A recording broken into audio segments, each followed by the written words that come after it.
Hello student, मेरे class में आपका स्वागत है। हम त्रिकोणमिति का एक्सरसाइज 8.1 पढ़ रहे थे, जिसमें से हम क्वेश्चन नंबर 10 तक कर चुके थे और आज करेंगे क्वेश्चन नंबर 11। सत्य और असत्य बताना है कि इस क्वेश्चन में से कौन सत्य और कौन असत्य है और इसके कारण का पुष्टि करना है। पहला क्वेश्चन, tan a का मान सदैव 1 से कम होता है। तो देखते हैं। मान लीजिए कि ABC एक समकोण त्रिभुज है,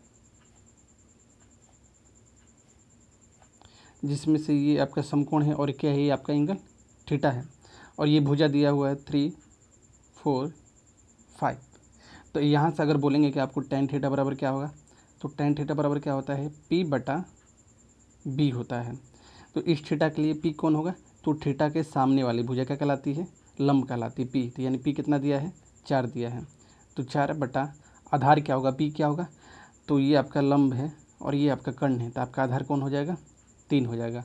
तो आपका आधार क्या हो जाएगा, 3। अगर 4 को 3 से भाग दीजिएगा तो क्या होगा, एक बार में कट जाएगा। फिर कितना आएगा, दशमलव, फिर कितना आएगा, 3। यानी कहने का मतलब कि tan थीटा का वैल्यू 1 से क्या आ रहा है, ज़्यादा आ रहा है। जबकि यहाँ पर क्वेश्चन में क्या पूछ रहा है कि tan थीटा का मान 1 से कम होता है। लेकिन क्या tan थीटा का मान 1 से कम होता है, जी बिल्कुल, tan थीटा का मान 1 से कम होता है। जैसे देखिए, ये समकोण त्रिभुज दिया हुआ है और यहाँ पर हमारा एंगल कितना दिया है, थीटा दिया हुआ है। अब ये साइड दिया हुआ है 3, 4, 5। तो यहाँ से अगर बोलेंगे कि आपको यहाँ से tan थीटा बराबर क्या होगा, तो यहाँ से tan थीटा बराबर होगा P/B होगा। तो यहाँ से आपका P क्या होगा, तो थीटा के सामने वाले भुजा, यानी क्या हो जाएगा आपका 3 हो जाएगा, बटा B क्या हो जाएगा, तो ये आपका P हो जाएगा और ये आपका H हो जाएगा। तो ये क्या हो जाएगा, आपका B हो जाएगा। तो कितना हो जाएगा, 4। 4 को 3 से काटेंगे तो नहीं कटेगा, तो क्या लेंगे, दशमलव लेंगे। तो यहाँ पर क्या हो जाएगा, 0 हो जाएगा। तो 4 7 28, यानी 7 पर हम कट जाएगा।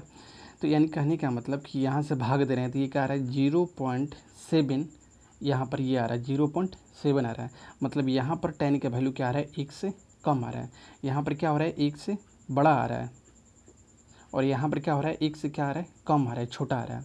तो इसका मतलब ये बोल रहा है कि tan a का मान 1 से कम होता है। जी बिल्कुल सही है, tan a का मान 1 से कम भी होता है और 1 से ज़्यादा होता है, लेकिन सदैव यानी हमेशा 1 से कम होता है। क्या यहाँ पर क्वेश्चन में क्या बोल रहा है, tan a का मान अगर यहाँ पर सदैव नहीं रहता, यहाँ पर केवल ये रहता कि tan a का मान 1 से कम होता है। जी बिल्कुल सही है, tan a का मान 1 से कम भी होता है और 1 से ज़्यादा भी होता है, लेकिन यहाँ पर ये लगाया हुआ है सदैव, यानी tan a का मान हमेशा 1 से छोटा होता है। तो ये बिल्कुल क्या है, आपका असत्य है, क्योंकि tan a का मान हमेशा 1 से छोटा नहीं होता है, बल्कि क्या होता है, ये 1 से छोटा भी होता है और 1 से बड़ा भी होता है। तो ये हमारा पहला क्वेश्चन क्या हो जाएगा, असत्य हो जाएगा।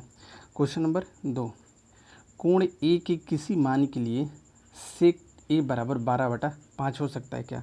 अब ध्यान से देखिएगा, sec a बराबर क्या दिया हुआ है, 12/5 दिया है। बताइए sec थीटा बराबर क्या होता है, sec थीटा बराबर होता है H/B होता है। sec थीटा बराबर क्या होता है, H/B। और H क्या होता है, H को बोलते हैं कर्ण बोलते हैं, H को क्या बोलते हैं, कर्ण। और ये क्या होगा, आपका आधार हो गया।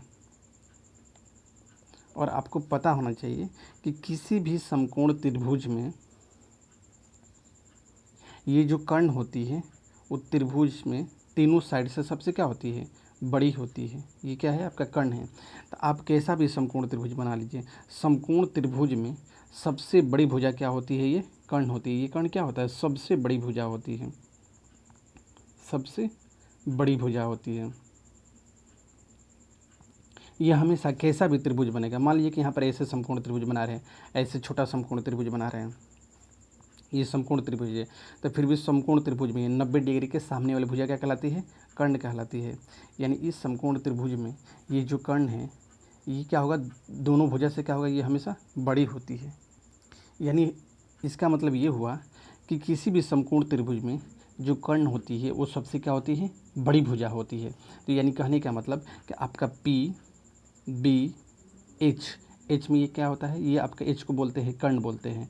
तो इसका मतलब P/B/H में सबसे बड़ा क्या होना चाहिए, कर्ण होना चाहिए। यानी H का वैल्यू सबसे क्या होना चाहिए, बड़ा होना चाहिए। तो P और B का वैल्यू क्या होता रहता है, हमेशा बदलते रहेंगे। P कभी बड़ा हो सकता है, B छोटा होगा, छोटा B, ये आपस में बड़ा छोटा हो सकते हैं, लेकिन इन तीनों में से सबसे बड़ी भुजा क्या होती है, कर्ण होती है। ये बात हमेशा याद रखिएगा कि एक समकोण त्रिभुज में जो सबसे बड़ी भुजा होती है वो क्या होती है, कर्ण होती है। तो यहाँ पर क्या दिया हुआ था कि सेक A बराबर 12/5, यानी सेक थीटा बराबर क्या होता है, H/B होता है, और H को क्या बोलते हैं, कर्ण। यानी किसी भी त्रिभुज में कर्ण जो होती है वो सबसे बड़ी साइड होती है, सबसे बड़ी भुजा होती है। तो कर्ण का वैल्यू कितना दिया हुआ है, 12, और आधार कितना दिया है, 5। तो इसका मतलब ये क्या है, आपका सत्य है। क्यों, क्योंकि कर्ण हमेशा क्या होता है, बेस और लंब दोनों से क्या होता है, बड़ा होता है। इसका मतलब ये क्या हो जाएगा, आपका सत्य हो जाएगा। क्यों सत्य क्यों होगा, क्योंकि ये जो सेक थीटा बराबर होता है H/, क्या होता है, B, और H मतलब कर्ण होता है। तो किसी भी समकोण त्रिभुज में जो कर्ण होता है सबसे क्या होती है, बड़ी भुजा होती है। और कर्ण क्या है, यहाँ पर दिया है, बड़ा दिया है, ये 5 से क्या है, ये बड़ा है, यानी बिल्कुल ही क्या पॉसिबल है।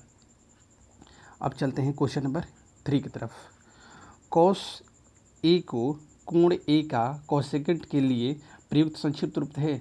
जी बिल्कुल नहीं, कॉस जो होता है वो कोसाइन का होता है। यहाँ पर क्या लिखा हुआ है, ध्यान से देखिएगा, यहाँ पर लिखा हुआ है कौशिक, ये क्या लिखा हुआ है, कौशिक लिखा हुआ है। तो कोसेकेंट जो होता है ना वो किसके लिए यूज किया जाता है, ये किया जाता है कौशिक के लिए। कौशिक, ये कौशिक किसके लिए किया जाता है, यूज कौशिक एक के लिए होता है, यानी कोसेकेंट जो होता है ना वो किसके लिए यूज होता है, कौशिक के लिए यूज होता है। लेकिन यहाँ पे क्या बोल रहा है कि नहीं, कौशिक किसके लिए यूज हो रहा है, कॉस के लिए। तो ये क्या हो जाएगा, आपका असत्य हो जाएगा। तो इसका रीज़न क्या होगा कि कोसेकेंट जो होता है हमेशा किसके लिए यूज होता है, कौशिक ए के लिए यूज होता है, ना कि कॉस के लिए। तो ये हमारा तीसरा क्वेश्चन हो गया।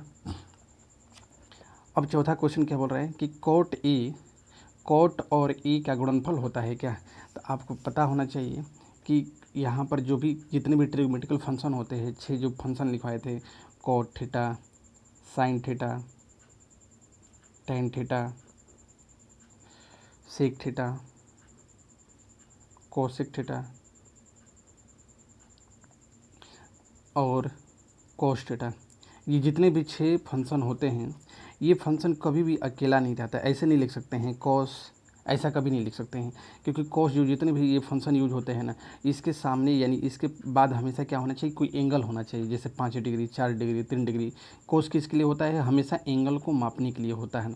तो आप कभी भी ऐसे नहीं लिख सकते हैं कॉस गुना 6, ऐसे कभी नहीं लिख सकते हैं। क्यों, क्योंकि हमने अभी क्या बताया था कि जो भी जितने भी 6 फंक्शन होते हैं, इस 6 फंक्शन के साथ हमेशा क्या होता है, यहाँ पर कुछ न कुछ डिग्री होना चाहिए, कोई एंगल होना चाहिए, क्योंकि एंगल को ही दिखाने के लिए यहाँ पर क्या होता है, कॉस का यूज किया जाता है।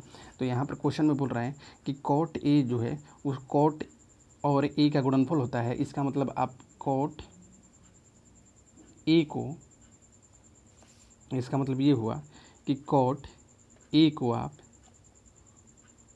कॉट गुना ए लिख सकते हैं क्या, क्योंकि वही क्वेश्चन बोल रहा है ना कि कॉट ए जो है कॉट और ए का गुणनफल है। गुणनफल मतलब क्या, गुणा है। तो कॉट ए बराबर कॉट गुना ए लिख सकते हैं क्या, तो ये पॉसिबल नहीं है। क्यों, क्योंकि हमने क्या बताया था, जितने भी 6 फंक्शन होते हैं उसके बाद हमेशा क्या होना चाहिए, कोई एंगल होना चाहिए। तो यहाँ पर कॉट क्या है, ए, और ये क्या है आपका किसी त्रिभुज का क्या है, ये आपका एंगल कोण है। यहाँ पर ये देखिए, यहाँ पर कॉट के बाद क्या यहाँ पर कोई एंगल है, नहीं, एंगल नहीं दिया हुआ है, और डायरेक्ट ए से गुना कर दिए हैं। तो ये क्या हो जाएगा, हमारा असत्य हो जाएगा। इसको अलग गुना करके नहीं लिख सकते हैं। तो ये क्या होगा, आपका असत्य। अब क्वेश्चन नंबर 5।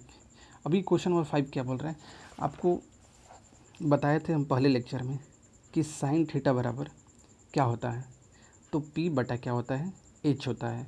और यहाँ पर क्या दिया है, साइन थीटा बराबर 4/3 दिया है, 4/3 दिया है। तो अभी हमने थोड़ा देर पहले पिछले क्वेश्चन में हमने बताया था कि P, B, H इन तीनों साइड में से जो सबसे बड़ी भुजा होती है वो क्या कहलाती है, कर्ण। H को किससे सूचित किया जाता है, कर्ण। इसको H को क्या बोलते हैं, कर्ण। और ये जो H होता है ये सबसे क्या होती है, बड़ी भुजा होती है। सबसे क्या होती है, बड़ी भुजा होती है, सबसे बड़ी भुजा होती है। यानी किसी समकोण त्रिभुज में ये जो कर्ण होता है वो सबसे क्या होता है, बड़ा भुजा होता है। अभी थोड़ा देर पहले बताया था। यानी कहने का मतलब कि P, B, H में तीनों में से अगर पूछा जाए आपसे सबसे बड़ा भुजा कौन सा है, तो आप क्या बोलिएगा, कर्ण, क्योंकि कर्ण जो होता है ये समकोण त्रिभुज में सबसे बड़ी भुजा होती है। यानी पी और बी दोनों से क्या होती है, ये हमेशा बड़ी होती है, ये कभी कभी नहीं, हमेशा बड़ी होती है। यानी यहाँ पर ध्यान से देखिए तो पी का वैल्यू कितना दिया हुआ है, 4 दिया हुआ है, और एच का वैल्यू कितना दिया हुआ है, 3 दिया हुआ है। इसका मतलब पी यहाँ पर क्या है, बड़ा है, और एच क्या है, छोटा है। तो ये कभी भी संभव नहीं है, क्योंकि हम बार बार बोल रहे हैं कि एक समकोण त्रिभुज में जो सबसे बड़ी भुजा होती है वो क्या होती है, आपका कर्ण होती है। यानी पी और बी दोनों से क्या होती है, ये एच सबसे बड़ा होता है। तो यहाँ पर एच क्या दिया है, छोटा दिया है, और पी क्या दिया है, बड़ा दिया है। तो ये संभव नहीं है। तो ये क्या होगा, आपका असत्य होगा।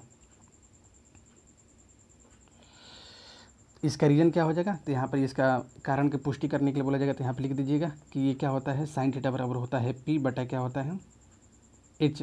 पी बटा क्या होता है, एच होता है। तो चूंकि एच जो होता है ये एक समकोण त्रिभुज में सबसे बड़ी भुजा होती है, और जबकि यहाँ पर क्या दिया है, एच छोटा दिया है, एच का वैल्यू 3 दिया है, और पी क्या दिया है, बड़ा दिया है। तो ये क्या है, आपका असत्य है।